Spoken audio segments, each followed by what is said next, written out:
नमस्कार दोस्तों, पिछले वाले वीडियो में हमने जो पुलिस कांस्टेबल की लिखित परीक्षा 2019 के 15 सवाल हल कर लिए थे। अब हम 16वें सवाल से शुरुआत करेंगे और कुछ प्रश्न सॉल्व करेंगे। उसके बाद जो बाकी बचेंगे उनको अगले वीडियो में करेंगे। तो शुरू करते हैं आज का टॉपिक। तो 16वां प्रश्न है, ये ट्रेन प्लेटफॉर्म को 25 सेकंड में पार कर लेती है। प्लेटफॉर्म की लंबाई 240 मीटर है। ट्रेन की लंबाई कितनी होगी? या जैसे इंग्लिश में लिखा है, ये train crosses the platform in 25 seconds. The length of the platform is 240 metres 240 metres and what is the length of the train? तो हमें ऑप्शन दिए गए हैं एक 140 metre, 200 metre, can not be determined या नन ऑफ द अबव। तो अब हम इसको शुरू करते हैं। तो पहले तो हमें पता होना चाहिए कि स्पीड का फार्मूला क्या है, क्योंकि जो स्पीड किस स्पीड पे ट्रेन जा रही है वो उसका फार्मूला है स्पीड। स्पीड के लिए हम एस ले लेता हूं मैं। सॉरी, एस बना नहीं सही ढंग से। As speed is equal to कितना है, डिस्टेंस अपॉन टाइम। ये स्पीड का फार्मूला है, डिस्टेंस अपॉन टाइम। तो डिस्टेंस क्या है? अगर ट्रेन की लेंथ, जब भी प्लेटफॉर्म, जो ट्रेन वाले प्रश्न होते हैं, अगर वो प्लेटफॉर्म क्रॉस करेगी तो जो डिस्टेंस होगा वो ट्रेन की लेंथ प्लस प्लेटफॉर्म का जितनी लेंथ होगी वो उसका डिस्टेंस होगा। अगर ट्रेन सिर्फ और सिर्फ पोल को ही क्रॉस करेगी या पेड़ को क्रॉस करेगी तो सिर्फ हमने ट्रेन की ही जो लेंथ है उसी को डिस्टेंस काउंट करना है। तो यहाँ पे हमें प्लेटफॉर्म का दिया गया है 240 मीटर प्लेटफॉर्म का, प्लस ट्रेन का हमें निकालना है तो उसको हम एक्स ले लेते हैं। ट्रेन की जो लेंथ है उसको हम एक्स ले लिया, प्लस 240 प्लेटफॉर्म का है, तो ये हमारे पास आ गया डिस्टेंस। इसको हमने मीटर में ले लिया। स्पीड हमें टाइम हमें दिया है सेकंड्स में, तो वो कितना है, 25 सेकंड। 25 सेकंड। और स्पीड हमें दी नहीं है, तो स्पीड के फार्मूले में हम इसको डालेंगे तो s is equal to x plus 240 divided by 25। जब हमारे पास दोनों तरफ इक्वेशन इक्वल टू के दोनों तरफ जो एस टर्म्स हैं वो अलग अलग हैं, एक तरफ x हमें निकालना है, दूसरी तरफ हमारे पास स्पीड भी नहीं है, हमें पता ही नहीं है स्पीड क्या है। स्पीड हमें नहीं दी गई है, x हमने निकालना है, तो हम x की वैल्यू कैसे निकाल सकते हैं? तो इसका सीधा सा आंसर है, कैन निर्धारित नहीं किया जा सकता या कैन नॉट बी डिटरमाइन। तो इस प्रश्न को हम सॉल्व नहीं कर सकते, x की वैल्यू नहीं निकाल सकते, क्योंकि स्पीड हमें पता ही नहीं है, तो हम x की वैल्यू नहीं निकाल सकते। अब अगला वाला प्रश्न, choose the odd one out. विजातीय यानी कि जो अलग है, जो ऑप्शन है उनमें से कोई ऑप्शन अलग है उसको हमने देखना है। तो पहली ऑप्शन है जापान, दूसरी चाइना, तीसरी कुआलालंपुर और चौथी इंडोनेशिया। जापान भी कंट्री है, चाइना भी कंट्री है, इंडोनेशिया भी कंट्री है, यानी कि देश हैं। जबकि कुआलालंपुर मलेशिया की राजधानी है, तो इसका मतलब राजधानी है लेकिन देश नहीं है। तो सी इसका सही आंसर है। अगला प्रश्न, ये जो प्रश्न है ये रीजनिंग का है। अगला, ये जो इससे 17वां प्रश्न था ये भी रीजनिंग था। तो अगला प्रश्न में लिखा है, if together is coded as this in in one code then prowl will be coded as.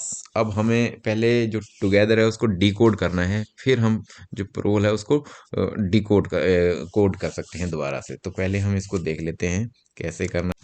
जब भी हमने इस तरह के क्वेश्चन सॉल्व करने हैं तो सबसे पहले, जब भी हमें पता है कि रीजनिंग के पेपर में आने वाले हैं, तो हमने सबसे पहले क्या करना होता है, अपने जो शीट दी गई है उसमें ABCD हमें आनी चाहिए पूरी। तो हम यहाँ पे ABCD मैं ऐसे बता देता हूँ आपको, ऐसे लिखनी है। तो पहले तो वो लिखनी होती है, लेकिन चलो नहीं लिखी है कोई बात नहीं। क्या है ये, एक मिनट, TOGETHER,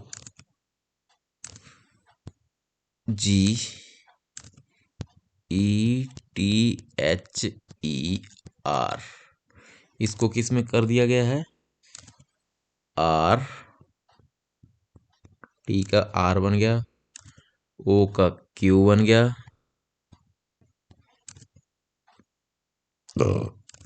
जी का ई बन गया, और ई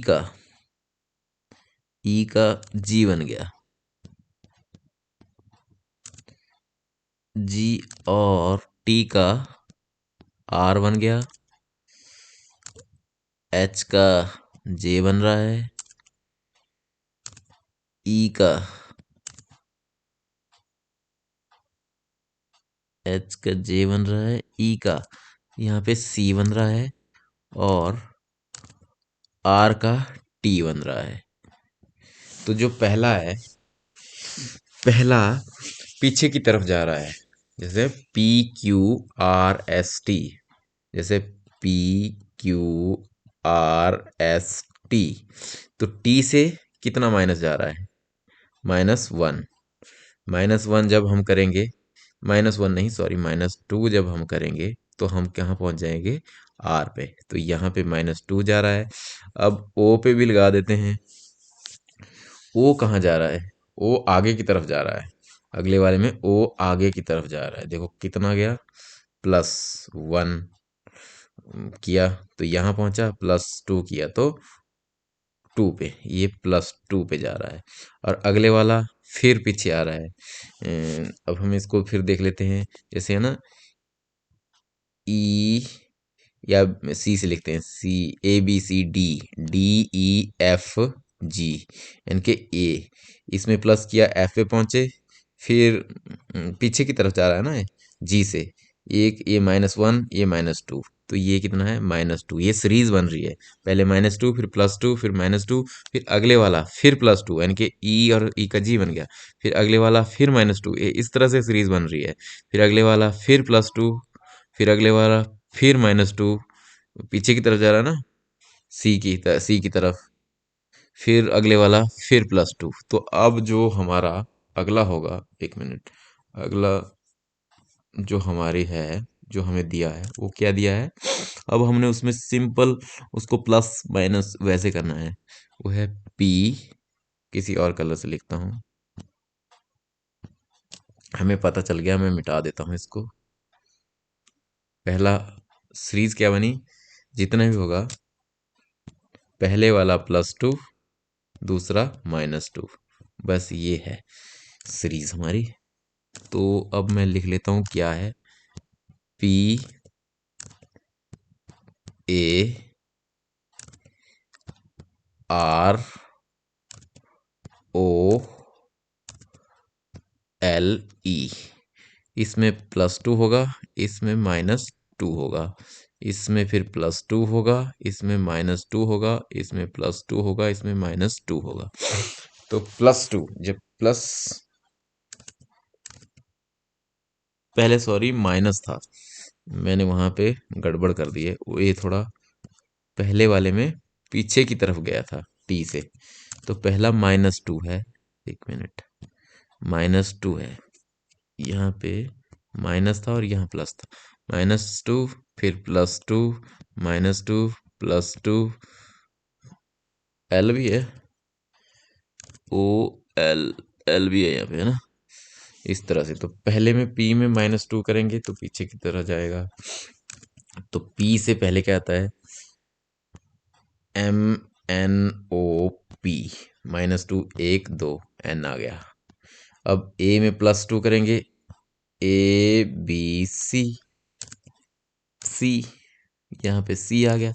तो एन सी हमने पहले में देख लेना, एन सी किस किस में है, एन सी सी में है और डी में है, तो मतलब ए तो होगा ही नहीं, बी भी नहीं होगा।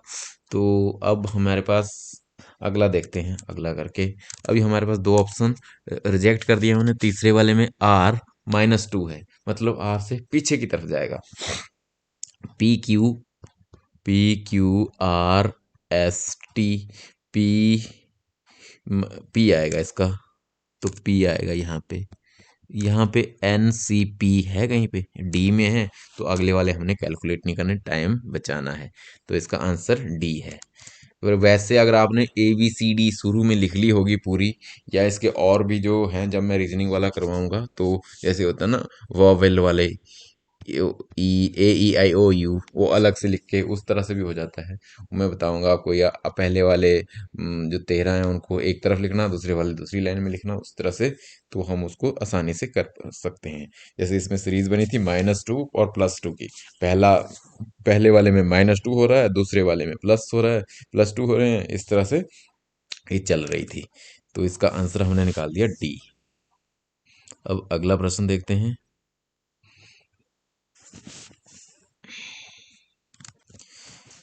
इसमें बोला है कि यदि माह का तीसरा दिन सोमवार हो तो उसी माह के 21वें दिन, अगला जो प्रश्न है उसको देख लेते हैं।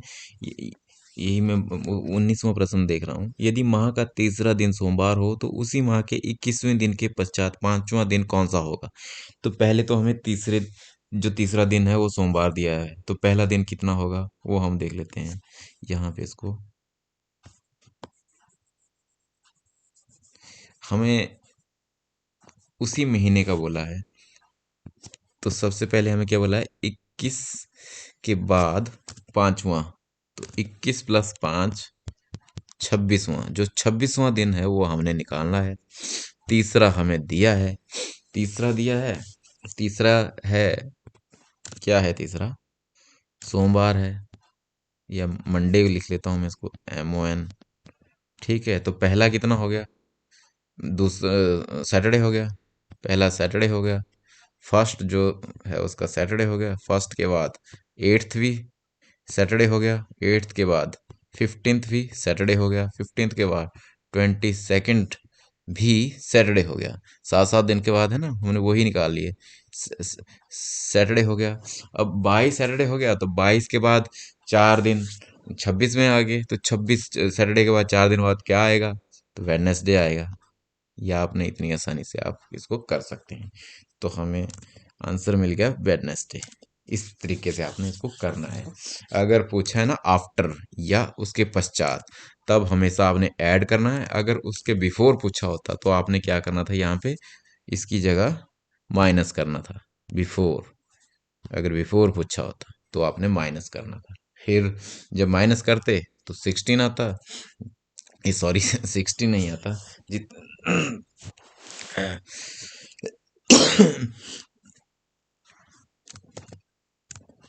थोड़ा जुकाम हो रहा है, इसलिए खांसी की वजह से मैंने थोड़ा स्टॉप कर लिया था। तो 16 आता तो हमने ये वाला देखना था। 15, जो 15वां है वो क्या है, शनिवार है, तो 16 क्या होगा, संडे आना था। तो उस केस में संडे आना था। तो लेकिन हमें पूछा है आफ्टर वाला, तो हमने प्लस किया, तो क्या आया, वेडनेसडे। तो इसका आंसर है वेडनेसडे। ठीक है जी, अगला अगला प्रश्न देखते हैं अब जल्दी से। टाइम कितना हो गया वो भी देख लेता हूँ। टाइम 13 मिनट हो गया, एक आधा कर लेते हैं। 20वां प्रश्न।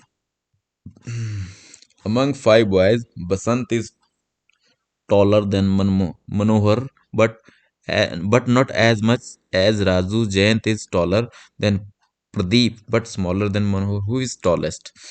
अब 5 लड़के दिए हुए हैं हमें। 5 लड़कों में बसंत मनोहर से लंबा है, परंतु उतना नहीं जितना राजू है। यानी कि राजू बसंत से भी लंबा है और मनोहर से भी लंबा है, इसका ये मतलब हुआ। फिर ये तो 3 का हो गया। फिर उसके बाद है जयंत प्रदीप से अधिक लंबा है परंतु मनोहर से छोटा है। तो सबसे लंबा कौन है? अब पहले हमें क्या दिया है, इसको मिटा लेते हैं।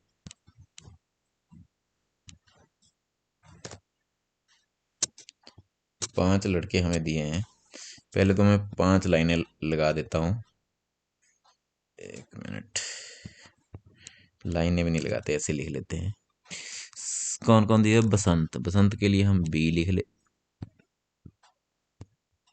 लेता हूँ। मनोहर के लिए M लिख लेता हूँ, ये मैं ऐसे लिख रहा हूँ। दूसरा है राजू है, R लिख लेता हूँ। राजू के बाद जयंत है, J लिख लेता हूँ, 1 2 3 4। और उसके बाद है प्रदीप, P लिख देता हूँ। पहली स्टेटमेंट क्या बोलती है? 5 लड़कों में बसंत मनोहर से लंबा है। बसंत मनोहर से लंबा है, परंतु उतना नहीं जितना राजू है। तो मतलब जो बसंत है उससे राजू और लंबा है। ठीक है। और जयंत प्रदीप से अधिक लंबा है परंतु मनोहर से छोटा है। जो जयंत है वो प्रदीप से ज्यादा लंबा है। जयंत प्रदीप से ज्यादा लंबा है परंतु मनोहर से छोटा है। मनोहर से छोटा है तो मतलब यहाँ आ गया है जयंत, जे। और प्रदीप से अधिक लंबा है। प्रदीप यहाँ पे आ गया, प्रदीप से लंबा है, तो ये हमारी सीरीज बन गई। अब हमें क्या पूछा है? पूछा है कि सबसे लंबा कौन है, तो सबसे लंबा राजू आ गया। सीधी सी बात है, इसका आंसर ए हो गया। अगला प्रश्न देख लेते हैं। अगला प्रश्न लंबा है, इसमें 5-6 प्रश्न एक साथ हैं, तो इसको हम अगले वीडियो में करें तो ज़्यादा बेहतर रहेगा। कितने प्रश्नों तक है ये? 5 है, इसमें 25 तक है। ये भी रीजनिंग का ही है, इसको हम अगले वीडियो में करेंगे। यहाँ 20 प्रश्न तक हमने कर लिए आज, बाकी हम अगले वीडियो में करेंगे। रीजनिंग और मैथ थोड़ा टाइम लगा रहे हैं, लेकिन ये मैं आपको समझा रहा हूँ तब थोड़ा टाइम लग रहा है।